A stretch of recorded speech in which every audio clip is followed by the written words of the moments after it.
जय हिंद दोस्तों, कैसे आप सब। आशा करते हैं बहुत अच्छे होंगे। और आज मैं लेकर आया हूँ प्राचीन इतिहास का फर्स्ट पार्ट, जिसमें हम लोग देखेंगे प्राचीन इतिहास का जितना भी चैप्टर है उसको टॉपिक वाइज ऑब्जेक्टिव क्वेश्चन करने वाले हैं, है ना। और इसके साथ आपको free notes topic wise MCQ practice के साथ मिलेगा, ठीक है।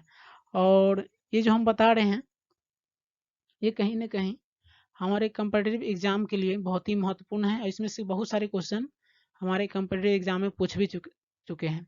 तो चलिए शुरू करते हैं। आज का पहला क्वेश्चन,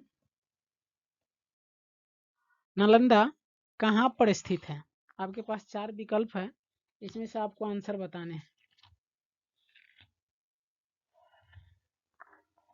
इसका राइट आंसर हो जाएगा ऑप्शन ए, नालंदा बिहार में स्थित है।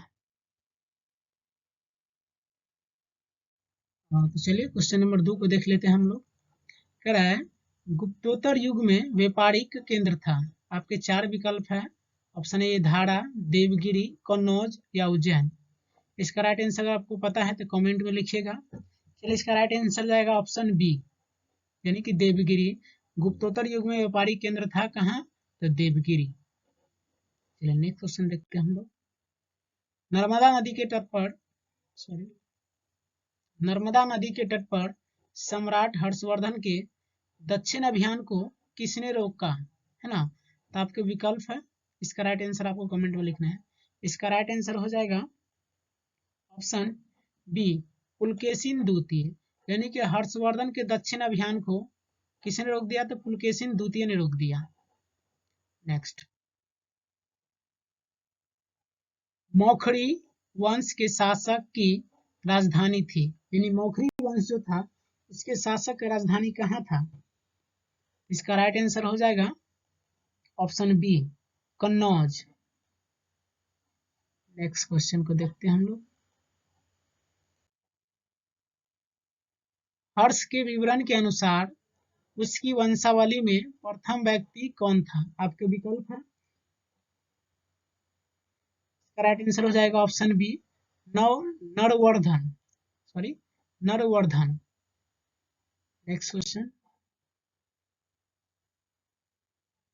हर्षवर्धन ने थानेश्वर से अपने साम्राज्य की राजधानी स्थानांतरित किया था। यानी कि हर्षवर्धन ने थानेश्वर से अपनी राजधानी को कहाँ परिवर्तित किया था। इसका राइट आंसर हो जाएगा ऑप्शन बी, कन्नौज कर लिया था वो। नेक्स्ट, निम्नलिखित में से कौन सी रचना हर्षवर्धन की है।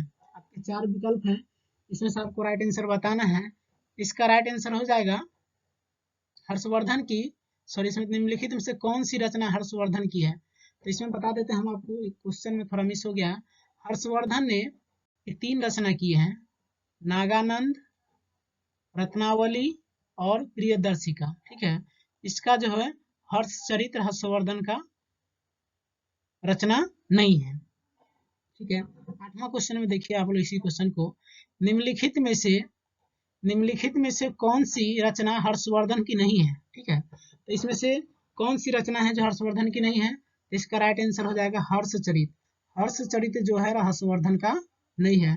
रत्नावली भी हर्षवर्धन की रचना है, नागानंद भी हर्षवर्धन की रचना है और प्रियदर्शिका भी हर्षवर्धन की रचना है। नेक्स्ट क्वेश्चन को देखते हैं हम लोग। निम्नलिखित में से किसका दूसरा नाम शिलादित्य था। यानी कि आपके पास 4 विकल्प है, इसमें से बताना है आपको किस व्यक्ति का दूसरा नाम शिलादित्य था। तो इसका राइट आंसर हो जाएगा ऑप्शन सी, यानी कि हर्षवर्धन का ही दूसरा नाम शिलादित्य था। इसका नाम था हर्षवर्धन का ही दूसरा नाम शिलादित्य था। चलिए नेक्स्ट क्वेश्चन पर हम लोग चर्चा करते हैं। निम्नलिखित में से वह अंतिम बौद्ध राजा कौन था जो संस्कृत का विद्वान और लेखक था।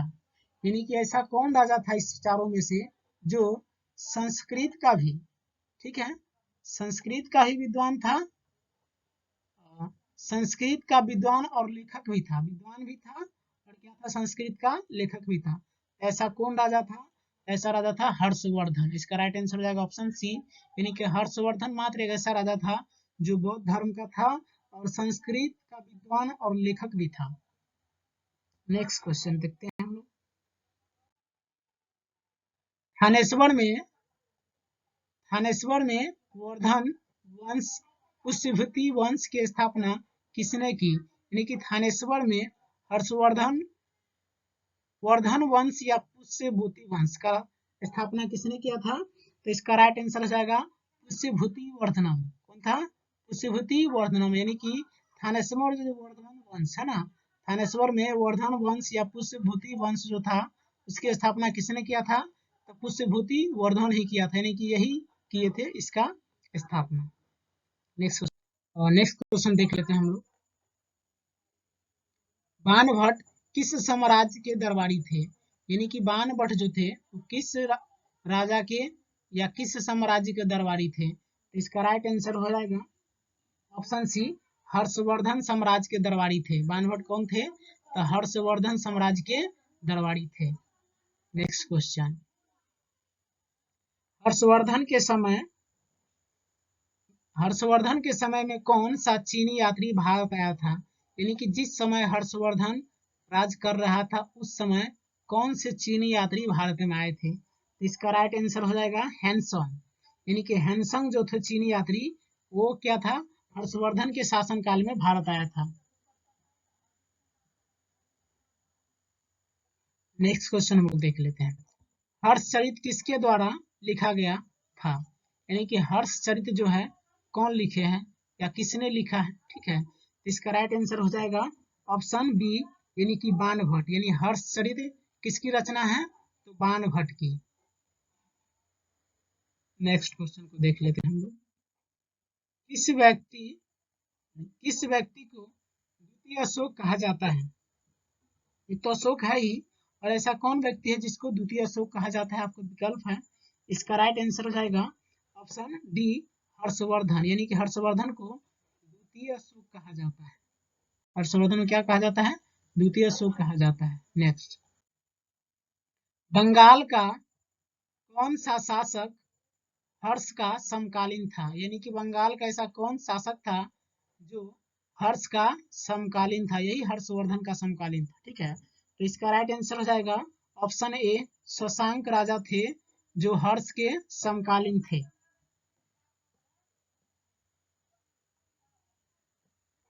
नेक्स्ट क्वेश्चन देखते हैं हम। हर्ष एवं पुलकेशिन प्रथम मध्य हुए संघर्ष की जानकारी कहाँ से मिलती है? यानी कि हर्ष के साथ है ना, हर्षवर्धन और पुलकेशिन प्रथम के मध्य यानी बीच में जो संघर्ष हुआ उसकी जानकारी हमको कहाँ से मिलती है? तो इसका राइट आंसर जाएगा ऑप्शन सी, एहोल अभिलेख। यानी कि एहोल अभिलेख में यह बताया गया है कि हर्ष और पुलकेशिन प्रथम के बीच जो संघर्ष हुआ था उसकी जानकारी हमको कहाँ से मिलती है? एहोल अभिलेख से मिलती है। नेक्स्ट क्वेश्चन, हर्ष के शासन काल में यानी कि हर्ष के शासन काल में उत्तर भारत का सबसे महत्वपूर्ण शहर कौन सा था? यानी कि हर्ष के शासन काल में जिस समय हर्षवर्धन शासन कर रहे थे उस समय का उत्तर भारत का सबसे महत्वपूर्ण शहर कौन सा था? तो इसका राइट आंसर हो जाएगा ऑप्शन बी, कन्नौज। यानी कि हर्ष के शासन काल का सबसे महत्वपूर्ण शहर कौन था? तो कन्नौज था। नेक्स्ट क्वेश्चन देखते हैं। हर्षवर्धन अपनी धार्मिक सभा कहाँ किया करता था? यानी कि हर्षवर्धन जो था अपना धार्मिक सभा कहाँ किया करते थे? इसका राइट आंसर हो जाएगा प्रयाग में। यानी कि सॉरी, हर्षवर्धन जो था वो अपनी धार्मिक सभा प्रयाग में किया करते थे। नेक्स्ट क्वेश्चन, और नागानंद का रचनाकार कौन है? नागानंद अभी बताए थे कि हर्षवर्धन द्वारा 3 पुस्तक लिखा गया है। ठीक है, नागानंद और दूसरा क्या था? पारदर्शिका, और एक और कोई रचना था भूल रहे हैं। ठीक है, तो नागानंद का रचनाकार कौन है? तो राजा नागानंद का रचनाकार हर्षवर्धन को है ना, नागानंद का रचनाकार कौन है? तो हर्षवर्धन है। नेक्स्ट क्वेश्चन, और नागानंद रत्नावली एवं प्रियदर्शिका यानी कि हर्षवर्धन द्वारा जो लिखा गया यही है, एक नागानंद रत्नावली और तीसरा था प्रियदर्शिका, है ना। ये जो नाटक के नाटककार थे यानी कि ये जो नागानंद है, रत्नावली एवं प्रियदर्शिका है, इसका नाटककार कौन हो जाएगा? तो इसका राइट आंसर हो जाएगा कौन हो जाएगा, हर्षवर्धन लिखे हैं वही, है ना, तो वही नाटककार हो जाएंगे, कौन हो जाएंगे, तो हर्षवर्धन। ठीक है, आगे चलते हैं हम लोग। किस चीनी यात्री को वर्तमान शाक्य मुनि एवं यात्रियों में राजकुमार कहा जाता है? यानी कि शाक्य मुनि और यात्रियों में क्या कहा जाता है, राजकुमार कहा जाता है। इसका राइट आंसर रहेगा हैंसोंग को। यानी हैंसोंग को क्या बोला जाता है, शाक्य मुनि।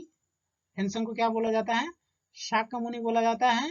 और यात्रियों का राजकुमार भी इसको बोला जाता है, किसको, तो हैंसोंग को। ठीक है, आगे बढ़ते हैं। घंटी यंत्र, तुला यंत्र का प्रयोग होता था, यानी घंटी यंत्र और तुला यंत्र का प्रयोग क्यों होता था?